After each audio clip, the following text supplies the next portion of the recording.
Sunrise talaga yan. Lantakan ha. Wow. Ano?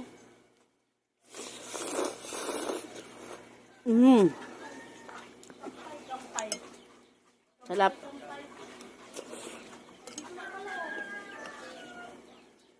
Hala, ang sarap ng ganitong luto.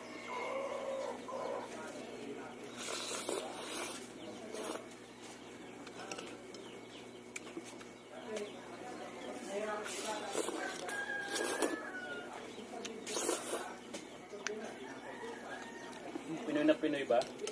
Sarap nito pag pag kumakain ako nito, may suka. Ganyan sa Bicol, pero iwan ko hindi silang labas ng suka.